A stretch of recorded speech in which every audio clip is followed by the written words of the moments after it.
Assalamualaikum warahmatullahi wabarakatuh. Perkenalkan, nama saya Rizky Fitri Detiasari dari Program Studi Pendidikan Bahasa dan Sastra Indonesia. Di sini saya akan membawakan cerita rakyat yang berjudul Putri Junjung Buih. Bahari kala di Kalimantan Selatan ada sebuah kerajaan yang mengaran Kerajaan Amuntai. Kerajaan Amuntai unik karena dipimpin oleh dua bersaudara, yaitu Raja Tuha nang mengaran Raja Patmaraga lawan Raja Anum nang mengaran Raja Sukmaraga. Keduanya nih pintar dalam membagi tugas, tapi ada satu hal yang maulah keduanya sedih, karena keduanya belum memperoleh keturunan. Akhirnya segala macam cara dilakukan oleh kedua raja.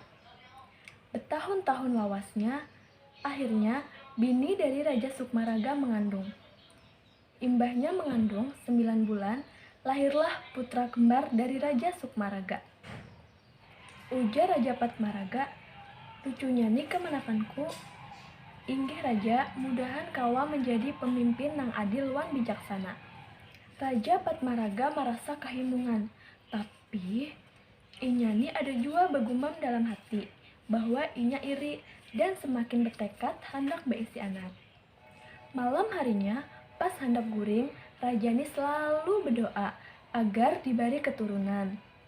Kada lawas Raja ini guring, inya bermimpi bahwa inya melihat sosoknya sedang betapa di sebuah candi. Keesokannya, Raja Patmaraga tulak ke sebuah candi nang mengaran Candi Agung. Raja tulak bersama pembantunya nang mengaran Datuk Pujung. Sampailah Raja di Candi Agung. Ujar Raja Patmaraga, "Wahai Datuk Pujung, tolonglah pian jaga akan di sini, supaya kadada yang menggangguku betapa." Ujar Datuk Pujung, "Inggih Raja." Bahari-hari lawasnya Raja Patmaraga betapa. Imbahnya tuntung betapa, keluarlah Raja dari Candi Agung. Dalam perjalanan balik ke istana, Raja menyempatkan diri untuk beristirahat. Dalam perjalanan, selama menuju ke istana, Raja menyusuri sebuah sungai. Di sebuah sungai, Raja kada sengaja melihat.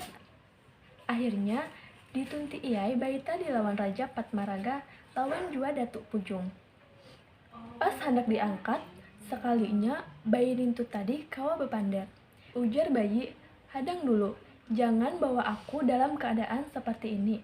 Tolong bawa akan 40 dayang lawan selembar kain tenun nang diolah dalam waktu setengah hari." Belakasai Raja Patmaraga menyuruh Datuk Pujung agar menyampaikan pesan ke Raja Sukmaraga lawan seluruh rakyat. Sampainya di istana, Raja Sukmaraga langsung memberikan pengumuman kepada seluruh rakyat. Selawasan menunggui setengah harian, ternyata kadada jua kain tenun yang berhasil diolah dalam waktu setengah hari.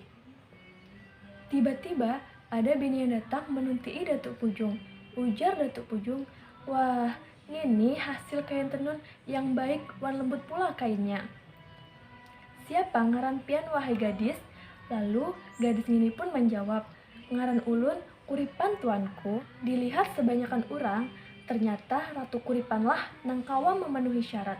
Tanpa berpikir panjang, akhirnya 40 dayang Datuk Pujung lawan Ratu Kuripan menuju ke sebuah sungai tadi. Sampainya di sungai, dipakaikanlah kain tenun tadi ke bayi.